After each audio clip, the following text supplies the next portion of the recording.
नमस्ते मेरे प्यारे दोस्तों, स्वागत है आपका अपना यूट्यूब चैनल मोटिवेपी स्टडी पर। रेलवे टेक्नीशियन एनटीपीसी एएलपी के लिए सबसे महत्वपूर्ण सेक्शन साइंस का फास्ट रिवीजन कर रहे हैं।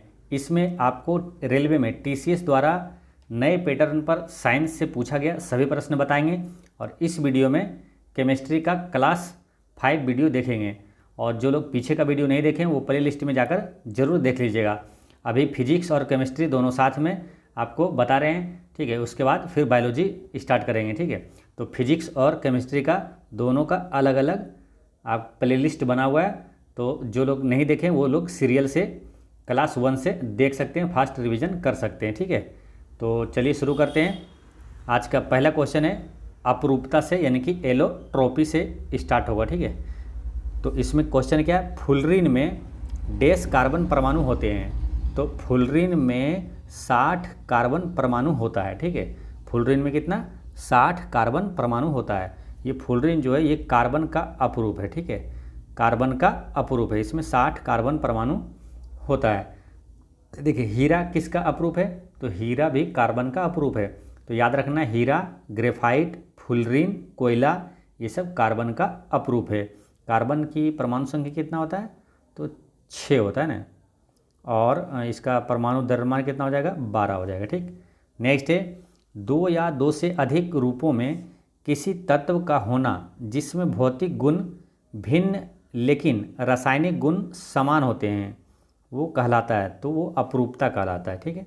एक बार फिर समझ लीजिए, 2 या 2 से अधिक रूपों में, ठीक है, तो यहीं से दिमाग में आ जाता है अपरूपता, है ना। 2 या 2 से अधिक रूपों में किसी तत्व का होना जिसमें भौतिक गुण अलग होता है लेकिन रासायनिक गुण समान होता है, वो अपरूपता कहलाता है, ठीक है।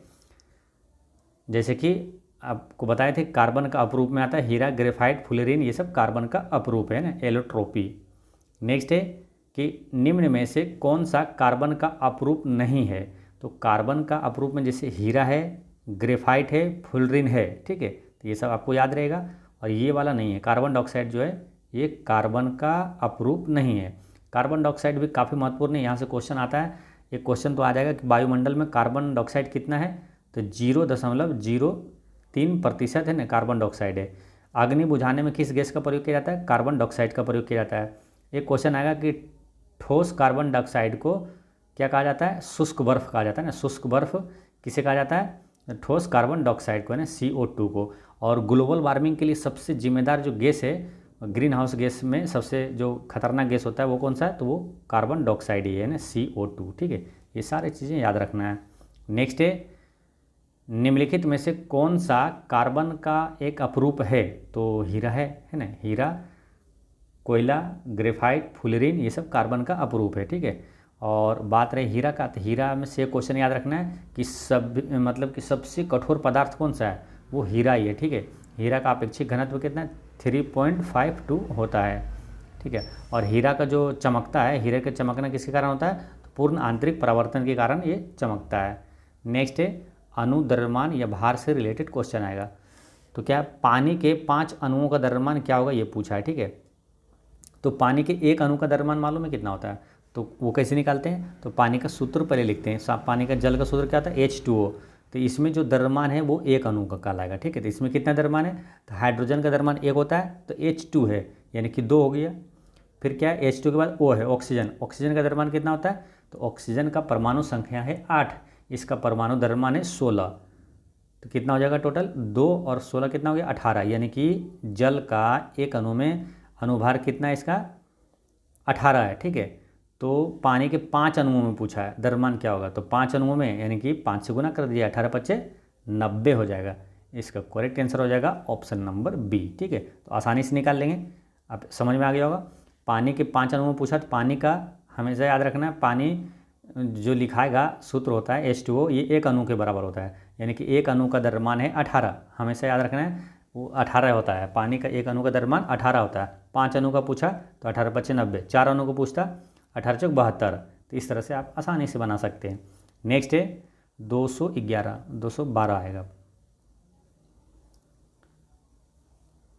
सोडियम कार्बोनेट का आणविक द्रव्यमान क्या है, तो सोडियम कार्बोनेट का आणविक द्रव्यमान पूछा है, तो उसका पहले फॉर्मूला लिखेंगे। सोडियम कार्बोनेट का क्या आता है, Na NH2CO3 है, यही होता है ना सोडियम कार्बोनेट का। ठीक है, तो सोडियम कार्बोनेट का द्रव्यमान पूछा, तो देखिए सोडियम यहाँ है, ठीक है, सोडियम है कितना 2 है ना, Na2 है, तो सोडियम का द्रव्यमान पहले कितना होता है, सोडियम का परमाणु संख्या होता है 11, परमाणु द्रव्यमान होता है 23, तो 23 और Na2 है यानी कि 2 से गुना कर देंगे, 23 दूनी 46। ठीक है, फिर कार्बन का परमाणु द्रव्यमान कितना होता है, कार्बन का होता है 12। ठीक है, परमाणु संख्या 6, परमाणु द्रव्यमान 12। फिर क्या है Na2 हो गया, C हो गया, अब O3 CO3, तो O क्या है, ऑक्सीजन, ऑक्सीजन की परमाणु संख्या है कितना 8 और परमाणु द्रव्यमान है 16। अब ऑक्सीजन का परमाणु द्रव्यमान 16 है लेकिन ऑक्सीजन है कितना 3 हुआ है ना, O3 है, तो यानी कि 16 है 48। ठीक है, अभी तीनों को जोड़िए, वो हो जाएगा क्या, सोडियम कार्बोनेट का आणविक द्रव्यमान हो जाएगा। तो 48 से 12 कितना होता है 60, 60 और 46 कितना हो गया 106, 106 कहाँ है, ऑप्शन नंबर डी में। ठीक है, तो आप उम्मीद करते हैं आसानी से समझ में आ गया होगा, जैसे फॉर्मूला याद रखते हैं तो आसानी से निकल जाता है। ठीक है, काफ़ी महत्वपूर्ण ये सब प्रश्न रहता है। ठीक है, न्यूमेरिकल टाइप का रहता है, इसलिए ये सब जानना बहुत ज़रूरी है। ठीक है, प्रैक्टिस करते करते आपको भी आसान लगने लगेगा। सोडियम कार्बोनेट जैसे बोला, तो सोडियम कार्बोनेट का सूत्र था Na2CO3, Na यानी कि सोडियम, सोडियम का द्रव्यमान है कितना 23, 2 है यानी 23 46, कार्बन का परमाणु द्रव्यमान कितना है 12, प्लस 12 कर दिए, सबको जोड़ देना, सबका अलग अलग करके। O3 यानी कि ऑक्सीजन 3 है, ऑक्सीजन का 16 होता है, 3 है, 16 48, सबको जोड़ दीजिए 106। आंसर इसका करेक्ट आंसर है ऑप्शन नंबर डी। ठीक है, अच्छा सोडियम कार्बोनेट से एक प्रश्न और भी आता है, काफ़ी महत्वपूर्ण है, निश्चित रूप से आएगा कि धोवन सोडा किसे कहा जाता है, वॉशिंग सोडा किसे कहा जाता है, तो सोडियम कार्बोनेट के पूछेगा कि धोवन सोडा का रासायनिक सूत्र क्या होता है, तो ये याद रखना आपको, यही वाला Na2CO3, ये धोवन सोडा का रासायनिक सूत्र है जिसे सोडियम कार्बोनेट कहा जाता है। अब इसी तरह एक है सोडियम बाइकार्बोनेट, तो सोडियम बाइकार्बोनेट का सूत्र कौन सा होता है, तो Na2 की जगह क्या लिख देना H है ना, NaHCO3।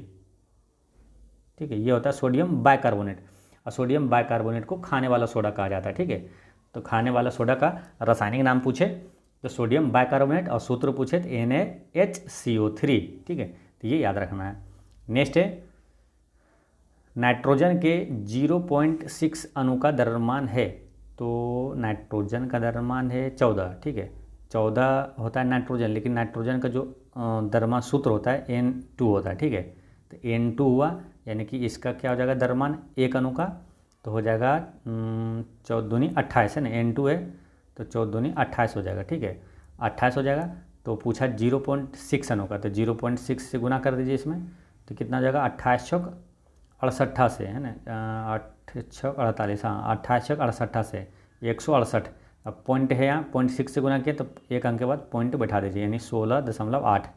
16.8 कहाँ है, ऑप्शन नंबर ए में है। ठीक है, तो इसको कैसे निकालना है, सिंपल निकाल लेना है कि नाइट्रोजन की परमाणु संख्या होता है कितना 7 होता है, परमाणु द्रव्यमान इसका 14 होता है। ठीक है, तो एक अणु होता है वो किसी भी तत्व या पदार्थ का, वो क्या होता है एक अणु के बराबर होता है जो उसका द्रव्यमान होता है। ठीक है, यानी कि नाइट्रोजन की बात करें तो N2 लिखा था। ठीक है, तो इसका द्रव्यमान कितना हो गया 14 दूनी 28, तो ये एक अणु का हो गया, लेकिन 0.6 का बोला था, 0.6 से गुना कर दीजिए, इसको आंसर आ जाएगा। 0.6 से करेंगे 28 छक 68 से, और दशमलव के एक अंक के बाद बैठा देना है। ठीक है, बढ़ रही बात नाइट्रोजन की, नाइट्रोजन से एक अति महत्वपूर्ण प्रश्न आएगा कि वायुमंडल में सबसे ज़्यादा कौन सा गैस पाया जाता है, तो नाइट्रोजन पाया जाता है 78%। ठीक है, अब इसी टाइप के 4 प्रश्न आता है कि वायुमंडल में सबसे ज़्यादा क्या, नाइट्रोजन हो गया, ब्रह्मांड में सबसे ज़्यादा क्या पाया जाता है, हाइड्रोजन हो गया, या तो सूर्य और तारा में पूछे सबसे ज़्यादा कौन सा तत्व या तो गैस पाया जाता है, तो हाइड्रोजन पाया जाता है। पृथ्वी के भूप्रपट्टी में सबसे ज़्यादा कौन सा तत्व, ऑक्सीजन है। मानव शरीर में सबसे ज़्यादा कौन सा तत्व पाया जाता है, ऑक्सीजन है। ठीक है, तो यहाँ याद रखना है पृथ्वी के भूप्रपट्टी में और मानव शरीर में दोनों में सबसे ज़्यादा पाया जाता है ऑक्सीजन। ठीक, तो ये याद रखना है। और नाइट्रोजन की खोज किसने किया था, तो रदरफोर्ड ने किया था, और नाभिक का खोज भी रदरफोर्ड ने किया था। ठीक है, तो ये सारे अति महत्वपूर्ण है, आपको याद रखना है। स्कॉटिश चिकित्सक डेनियल रदरफोर्ड यानी कि रदरफोर्ड ने 1772 में डैश की खोज किया, तो रदरफोर्ड नाइट्रोजन और किसका, नाभिक का खोज किया था। ऑप्शन में क्या है, नाइट्रोजन है, तो ऑप्शन नंबर सी इसका करेक्ट आंसर हो गया। नेक्स्ट है CaOH का होल 2 का सापेक्ष द्रव्यमान है, यानी कैल्शियम हाइड्रोक्साइड का द्रव्यमान पूछा, तो कैल्शियम का क्या द्रव्यमान है, फिर प्लस कर देंगे ऑक्सीजन का, और ऑक्सीजन कितना है 2 है ना, होल 2 यानी कि 2 है यानी 2 बार है, तो तो ऑक्सीजन का फिर हाइड्रोजन का कर देंगे, सबको जोड़ देंगे, आंसर आ जाएगा। तो कैल्शियम का कितना हो जाएगा, कैल्शियम की परमाणु संख्या है 20, इसका द्रव्यमान कितना है 40, तो 40 कर दिए, प्लस ऑक्सीजन कितना है 2, यानी कि ऑक्सीजन का परमाणु द्रव्यमान है 16 और 2 है, यानी 16 दूनी 32, प्लस हाइड्रोजन, हाइड्रोजन कितना है 2, हाइड्रोजन का द्रव्यमान होता है 1, तो हाइड्रोजन 2 है यानी कि 2, तो कितना हो जाएगा, देखिए 40 और 32 दो इधर है 34, 40 और 34 कितना हो जाएगा 74, 74 कहाँ है, ऑप्शन नंबर डी में इसका करेक्ट आंसर है। नेक्स्ट है सभी तत्वों के सापेक्ष परमाणविक द्रव्यमान डैश के एक परमाणु के संबंध में पाए गए हैं। तो सभी तत्वों के सापेक्ष परमाणविक द्रव्यमान वो कार्बन 12 है ना, कार्बन 12 के एक परमाणु के संबंध में पाए गए हैं। ठीक है, इसको थोड़ा समझ लीजिए आप कि किसी तत्व के सापेक्षिक परमाणु द्रव्यमान को कार्बन 12 यानी कार्बन 12 समस्थानिक परमाणु के द्रव्यमान के 1/12वें भाग के अनुपात द्वारा व्यक्त किया जाता है। अर्थात किसी तत्व का परमाणु द्रव्यमान वह संख्या है जो वह बताती है कि उस तत्व के एक परमाणु का द्रव्यमान कार्बन 12 के एक परमाणु के द्रव्यमान के 12वें भाग से कितना गुना भारी है। ठीक है, तो ये ध्यान रखना है। कार्बन का परमाणु संख्या कितना है 6 और परमाणु द्रव्यमान कितना है 12, और कार्बन का ही अपरूप है कौन कौन, हीरा, ग्रेफाइट, फुलेरिन और कोयला कार्बन का अपरूप है। नेक्स्ट क्वेश्चन है आपका 217। नाइट्रोजन का परमाणविक द्रव्यमान 14 है और हाइड्रोजन का 1 है, तो अमोनिया का आणविक द्रव्यमान क्या होगा। तो पहले अमोनिया का सूत्र लिखना है, आसानी से बन जाएगा। अमोनिया का द्रव्यमान निकालना है, तो अमोनिया में क्या NH3, N का क्या है 14, तो 14 लिख दिए, प्लस हाइड्रोजन का 1 है, तो हाइड्रोजन यहाँ कितना है 3 है, H3 यानी कि 3 से गुना कर दिए, तो 14 3 17, ऑप्शन नंबर 20 का करेक्ट आंसर हो गया। नेक्स्ट है किसी तत्व का परमाणु भार ज्ञात करने के लिए निम्नलिखित में से किसके साथ उस तत्व के परमाणु भार की तुलना की जाती है। तो ये हाइड्रोजन से तुलना की जाती है। ठीक है, किसी तत्व का परमाणु भार ज्ञात करने के लिए निम्नलिखित में से किसके साथ उस तत्व के परमाणु भार की तुलना किया जाता है, तो हाइड्रोजन के साथ। ठीक है, हाइड्रोजन भी काफ़ी महत्वपूर्ण है, हाइड्रोजन से कई अति महत्वपूर्ण प्रश्न आता है। ठीक है, जैसे क्वेश्चन पूछा जाएगा कि सबसे हल्की गैस कौन सा है, हाइड्रोजन। ठीक है, और भविष्य का ईंधन किसे कहा जाता है, हाइड्रोजन को। सूर्य में सबसे अधिक कौन सा तत्व या तो गैस पाया जाता है, हाइड्रोजन। तारा में भी पूछे हाइड्रोजन, ब्रह्मांड में अगर पूछ दे सबसे ज़्यादा पाया जाने वाला तत्व तो वो भी है हाइड्रोजन। ठीक है, और हाइड्रोजन का कितने समस्थानिक होता है, 3 समस्थानिक होता है। ठीक है, तो और हाइड्रोजन का 3 समस्थानिक होता है, कौन कौन सा वो याद रखना है, प्रोटियम, ड्यूटेरियम और ट्राइटियम। ठीक है, हाइड्रोजन की खोज किसने किया था, तो हेनरी कैवेंडिश ने किया था। तो ये सारी चीज़ें याद रखना है। नेक्स्ट है सल्फर डाइऑक्साइड है ना, SO2 का आपेक्षिक आणविक द्रव्यमान क्या है। तो द्रव्यमान पूछा तो SO2 है, तो सबका निकालिए, जोड़ दीजिए। सल्फर का क्या होगा, सल्फर का होता है परमाणु संख्या 16 है, तो परमाणु द्रव्यमान इसका 32 हो गया, तो 32। और ऑक्सीजन कितना है, ऑक्सीजन का होता है 16 होता है। ठीक है, लेकिन है कितना 2 है, यहाँ O2 है, यानी 16 दूनी 32, ये तो जोड़ दीजिए, 32 दूनी 64, ऑप्शन नंबर सी में है 64। नेक्स्ट है पानी के सापेक्ष आणविक द्रव्यमान की गणना करें। तो पानी का कितना होता है, बताए थे पीछे भी 18 होता है ना। और पानी के यही पूछ देता है 5 अणु में कितना आता है, 18 5 90। नेक्स्ट है कार्बन मोनोऑक्साइड यानी कि कार्बन जो है CO का सापेक्ष द्रव्यमान क्या है, तो कार्बन का कितना है 12 और ऑक्सीजन का कितना है 16, तो दोनों जोड़ दीजिए, आंसर आ गया 16 12 28, ऑप्शन नंबर ए में है 28। नेक्स्ट है 200, क्वेश्चन नंबर क्या है 222। कैल्शियम ऑक्साइड का जो सूत्र इकाई द्रव्यमान क्या है, तो कैल्शियम का कितना है, कैल्शियम का परमाणु संख्या है 20, परमाणु द्रव्यमान हो जाएगा कितना, लगभग कोई भी परमाणु संख्या के लगभग 2 गुना के आसपास होता है। ठीक है, तो इसका है ही 20 दूनी 40 है। और ऑक्सीजन का कितना है, ऑक्सीजन का है 16, तो जोड़ दीजिए 40 और 16 कितना हो जाएगा 56, ऑप्शन नंबर डी में है 56। नेक्स्ट है ओजोन का आणविक द्रव्यमान कितना है, तो ओजोन क्या होता है, ओजोन का सूत्र होता है O3, तो O3 जैसे हुआ यानी 16 48, ऑप्शन नंबर बी। ठीक है, ओजोन से कई महत्वपूर्ण प्रश्न पूछा जाता है, आपको हमेशा याद रखना है, यही सब क्वेश्चन रिपीट होते रहता है। ठीक है, जो भी एक्स्ट्रा फैक्ट्स बताते हैं वो सब क्वेश्चन क्या है, काफ़ी महत्वपूर्ण है और वो क्वेश्चन रिपीट होते रहता है। जैसे ऑक्सीजन का सूत्र तो हो गया O3, ओजोन का, ठीक है, ओजोन का सूत्र हो गया। अब ओजोन परत किस में पाया जाता है ये पूछेगा, तो समताप मंडल में। ओजोन जो कि है उसमें छिद्र कहाँ पाया गया है, तो अंटार्कटिका महाद्वीप में मिला है ओजोन में छिद्र। ठीक है, और ओजोन संरक्षण दिवस कब मनाया जाता है, 16 सितंबर को मनाया जाता है ओजोन संरक्षण दिवस। और मॉन्ट्रियल प्रोटोकॉल का संबंध किससे पूछे, तो ओजोन परत संरक्षण से है। ये सभी चीज़ें याद रखना है। नेक्स्ट है कार्बन डाइऑक्साइड मतलब CO2 का सापेक्ष आणविक द्रव्यमान है, तो कार्बन का कितना है 12, और ये क्या है ऑक्सीजन का 16 दूनी 32, 12 32 कितना हो गया 44, ऑप्शन नंबर ए।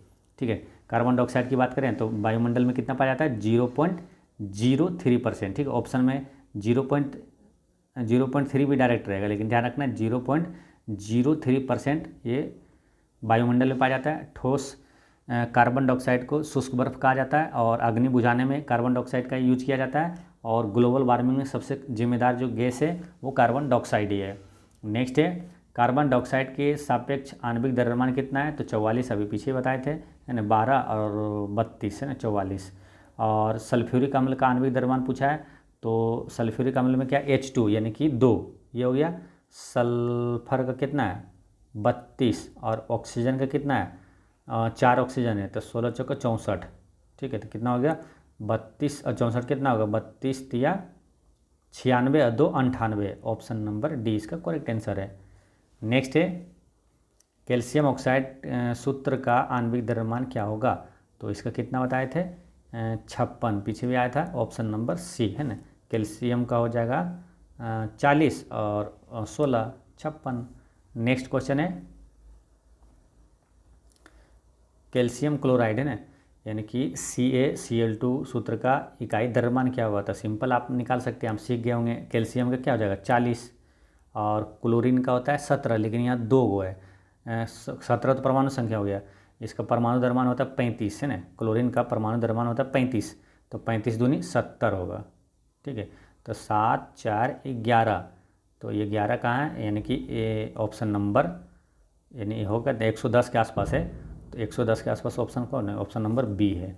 नेक्स्ट है सोडियम क्लोराइड का द्रव्यमान पूछा है, तो सोडियम क्लोराइड क्या होगा, सोडियम का है परमाणु द्रव्यमान 23, और ये है Cl यानी क्लोरीन, क्लोरीन का कितना 35, तो कितना हो जाएगा 35 और 23 कितना हो जाएगा 58, 58 कहाँ है, ऑप्शन नंबर डी में 58। ठीक है, ऑप्शन नंबर डी इसका करेक्ट आंसर हो गया। नेक्स्ट है एक परमाणु द्रव्यमान की इकाई किसके बराबर होती है, तो एक परमाणु द्रव्यमान की इकाई जो है वो AMU किसके बराबर होती है 1.6 गुना 10 के पावर -27 kg है ना, ऑप्शन नंबर ए, 1.6 गुना 10 के पावर -27 kg होता है। ठीक है, देखिए परमाणु किसी पदार्थ अथवा तत्व का सबसे छोटा घटक होता है जिसमें उस तत्व के सभी रासायनिक गुण विद्यमान होते हैं। परमाणु द्रव्यमान की इकाई यानी कि AMU 1.6 गुना 10 के पावर -27 kg बराबर होता है। परमाणु संरचना यानी एटॉमिक स्ट्रक्चर से रिलेटेड यहाँ क्वेश्चन आएगा है ना, परमाणु और उसके मूल घटक। पहला क्वेश्चन है कि सामान्यतया परमाणु के नाभिक में डैश होते हैं, तो परमाणु के नाभिक में क्या होता है प्रोटॉन और न्यूट्रॉन होता है नाभिक में, और बाहर जो चक्कर लगाता है वो इलेक्ट्रॉन होता है ना, कक्षा में चक्कर लगाता है वो इलेक्ट्रॉन होता है। तो नाभिक में होता है प्रोटॉन और न्यूट्रॉन। ठीक है, अच्छा प्रोटॉन की खोज किसने किया, तो गोल्डस्टीन ने, न्यूट्रॉन की खोज चेडविक ने, है ना, और इलेक्ट्रॉन की खोज J.J. थॉमसन ने। नेक्स्ट है क्वेश्चन नंबर 232,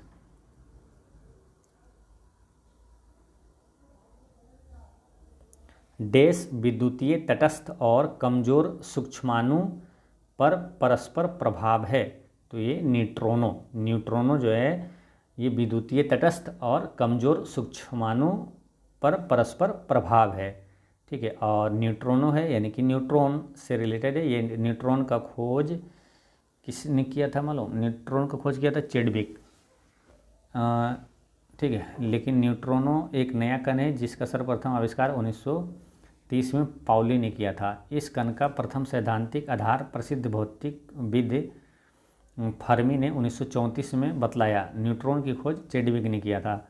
नेक्स्ट है रदरफोर्ड के अल्फा कण प्रकीर्णन के फलस्वरूप डैश की खोज हुई थी, तो परमाणु के नाभिक का खोज हुआ था, है ना। रदरफोर्ड के अल्फा कण प्रकीर्णन के फलस्वरूप परमाणु के नाभिक की खोज किया था, नाभिक की खोज हुई थी, ठीक है। क्वेश्चन डायरेक्ट आता है नाभिक की खोज किसने किया? तो रदरफोर्ड ने किया।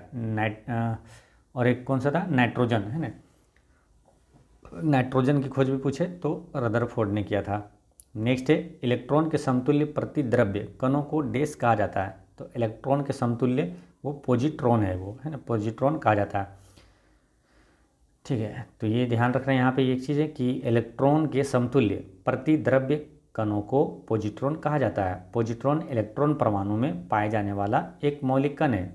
इसकी खोज 1932 में कार्ल डी एंडरसन, यानी कि याद रखना है पॉजिट्रॉन की खोज किसने किया था? एंडरसन ने किया था। यह एक धनावेशित मूल कण है ना, धन आवेशित मूल कण है जिसका द्रव्यमान वो आवेश इलेक्ट्रॉन के बराबर होता है, इसलिए इसे इलेक्ट्रॉन का एंटी कण भी कहते हैं। नेक्स्ट है कि एक इलेक्ट्रॉन क्या है? तो पहला क्या है? नेट आवेश के साथ एक उप परमाणविक कण जो कि उदासीन है, ये गलत है। नेट आवेश के साथ एक उप परमाणविक कण जो धनात्मक है, ये गलत है। नेट आवेश के साथ एक उप परमाणविक कण जो कि ऋणात्मक है, ये सही है। इलेक्ट्रॉन के बारे में ये सही है। नेक्स्ट है क्वेश्चन नंबर है आपका 236।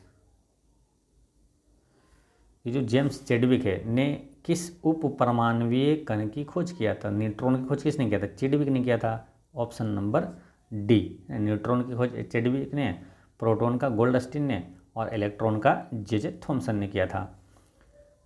किस ब्रिटिश भौतिक विज्ञानी को इलेक्ट्रॉनों की खोज से संबंधित उनके कार्य के लिए 1906 में भौतिकी के नोबेल पुरस्कार से सम्मानित किया गया था? तो क्वेश्चन थोड़ा लंबा करके पूछ दिया लेकिन सिंपल है। इलेक्ट्रॉन की खोज किसने किया था? तो जे थॉमसन ने किया था, है ना। देखिए रेलवे एनटीपीसी 2021 में क्वेश्चन पूछा हुआ है। और आपको चीज़ें मालूम है कि जे थॉमसन ने इलेक्ट्रॉन की खोज किया था और रदरफोर्ड ने नाभिक की खोज किया था। और भौतिकी का जनक या तो सोने की पन्नी के द्वारा परमाणु के नाभिक की खोज रदरफोर्ड ने किया था। और परमाणु संरचना पर विचार पर विशेष योगदान दिया था नील्स बोर ने।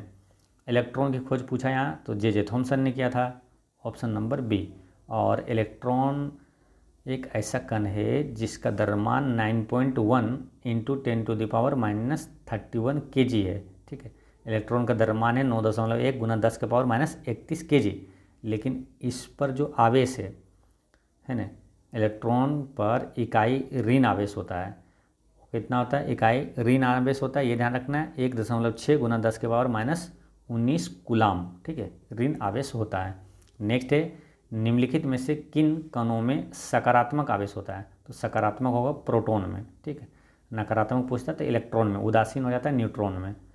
नेक्स्ट है जिन उप परमाणु कणों में सामान्य उप परमाणु कणों से विपरीत गुण होते हैं उन्हें किस नाम से जाना जाता है? तो उसे प्रतिकण के नाम से जाना जाता है। जिन उप परमाणु कणों में सामान्य उप परमाणु कणों से विपरीत गुण होते हैं उन्हें किस नाम से जाना जाता है? तो प्रतिकण के नाम से जाना जाता है। नेक्स्ट क्वेश्चन है आपका 241। एक इलेक्ट्रॉन में ऋणात्मक आवेश होता है, तो एक इलेक्ट्रॉन में ऋणात्मक आवेश होता है कितना? तो ये याद रखना है आपको 10⁻⁻19 वाला ध्यान रखना है ना। 1.6 × 10⁻⁻19 कूलाम होता है, ठीक है। एक इलेक्ट्रॉन में ऋणात्मक आवेश होता है 1.6 × 10⁻⁻19 कूलाम, ठीक है। 10⁻⁻19 वाला थोड़ा ध्यान रखना है, ठीक है। देखिए कितनी बार ये क्वेश्चन पूछा हुआ है, ठीक है। तो क्वेश्चन क्या है? साइंस वाला बहुत सारा वो रिपीट होते रहता है। न्यूट्रॉन को छोड़कर सभी डैश परमाणुओं में मौजूद है। न्यूट्रॉन को छोड़कर, यहाँ पर ये जो डैश जैसे ना यहाँ होना चाहिए था, न्यूट्रॉन डैश को छोड़कर सभी परमाणुओं में मौजूद है। न्यूट्रॉन किसको छोड़कर? तो हाइड्रोजन को छोड़कर, है ना, सभी परमाणुओं में मौजूद है न्यूट्रॉन, क्योंकि हाइड्रोजन परमाणु के नाभिक में एक प्रोटॉन के साथ एक इलेक्ट्रॉन पाया जाता है। हाइड्रोजन के नाभिक में कोई न्यूट्रॉन नहीं होता है, ठीक है, तो ये ध्यान रखना है, हाइड्रोजन के नाभिक में कोई न्यूट्रॉन नहीं होता है। नेक्स्ट है, न्यूट्रॉन डैश के अलावा सभी परमाणुओं के नाभिक में मौजूद होती है। न्यूट्रॉन किसके अलावा? तो हाइड्रोजन के अलावा, है ना, हाइड्रोजन के अलावा सभी के परमाणुओं में मौजूद होता है। हाइड्रोजन में न्यूट्रॉन नहीं होता है ना। कौन सा परमाणु का उप परमाणु कण नहीं है? कौन सा परमाणु का उप परमाणु कण नहीं है? तो जीनोन का, है ना, जीनोन का उप परमाणु कण नहीं है। बाकी न्यूट्रॉन, प्रोटॉन और इलेक्ट्रॉन का है, ठीक है। न्यूट्रॉन, प्रोटॉन, इलेक्ट्रॉन परमाणु के उप परमाणु कण है, जबकि जीनोन किसी परमाणु का उप परमाणु कण नहीं है, बल्कि यह आवर्त सारणी की 18वें वर्ग में स्थित अक्रिय गैस है। ये प्रोटॉन में डैश धनात्मक आवेश होता है, तो धनात्मक आवेश होता है प्रोटॉन में, तो कौन सा? ये वाला है ना, 1.6 × 10⁻⁻19 कूलम होता है, ये धनात्मक होता है। यही इलेक्ट्रॉन में क्या होता है? ये ऋणात्मक होता है, यही। नेक्स्ट है, परमाणु मॉडल से संबंधित क्वेश्चन आएगा, एटॉमिक मॉडल्स। कैथोड किरण प्रयोग पहली बार किसके द्वारा किया गया था? तो जे थॉमसन के द्वारा किया गया था कैथोड किरण का प्रयोग, ठीक है। पहली बार कैथोड किरण का प्रयोग जे थॉमसन द्वारा किया गया था, जिसने इलेक्ट्रॉन की खोज किया था। किसने? जे थॉमसन ने। नेक्स्ट है, रदरफोर्ड परमाणु मॉडल डैश का वर्णन नहीं करता है, तो परमाणु के अस्थायित्व का वर्णन नहीं करता है। रदरफोर्ड परमाणु मॉडल नाभिक की उपस्थिति, परमाणु के आवेश, इलेक्ट्रॉन की उपस्थिति का वर्णन करता है, लेकिन परमाणु के अस्थायित्व का वर्णन नहीं करता है। नेक्स्ट है, रदरफोर्ड परमाणु मॉडल में अल्फा कण डैश पर प्रक्षेपित किए जाते हैं, तो किस पे? स्वर्ण पर, है ना, सोना पे इसने किया था। रदरफोर्ड परमाणु मॉडल में अल्फा कण स्वर्ण पर प्रक्षेपित किए जाते हैं। सन 1911 में रदरफोर्ड ने अल्फा कण प्रकीर्णन का प्रयोग किया, जो कि किसी परमाणु में केंद्रक या नाभिक की खोज के लिए उत्तरदायी था। इस प्रयोग में उन्होंने सोने यानी कि स्वर्ण धातु की पतली पन्नी पर अल्फा कणों को प्रक्षेपित किया। इस पर उन्होंने पाया कि कुछ अल्फा कण स्वर्ण धातु की पन्नी के पार चले जाते हैं और कुछ कण परमाणु के नाभिक से टकराकर वापस उसी दिशा में चले जाते हैं। इसी से परमाणु में नाभिक का पता चलता है। नेक्स्ट है, रदरफोर्ड के अल्फा कणों के प्रकीर्णन प्रयोग के परिणाम स्वरूप किसकी खोज हुआ था? तो हुआ था परमाणु में नाभिक की खोज, ठीक है। परमाणु में नाभिक की खोज किसने किया था? तो रदरफोर्ड ने किया था। नेक्स्ट है, रदरफोर्ड प्रयोग में अल्फा कणों को एक पतली डैश पर डाला गया था। तो रदरफोर्ड प्रयोग में अल्फा कणों को किस पे? तो स्वर्ण पत्र पे डाला गया था, यानी कि सोने की पन्नी पर डाला गया था, ठीक है। तो रदरफोर्ड प्रयोग में अल्फा कणों को एक पतली सोने की पन्नी पर डाला गया था। तो दोस्तों, आज की वीडियो इतना तक ही रहने देते हैं। मिलते हैं नेक्स्ट वीडियो में आगे के अति महत्वपूर्ण प्रश्नों के साथ। पढ़ते रहें, मुस्कुराते रहें। जय हिंद दोस्तों।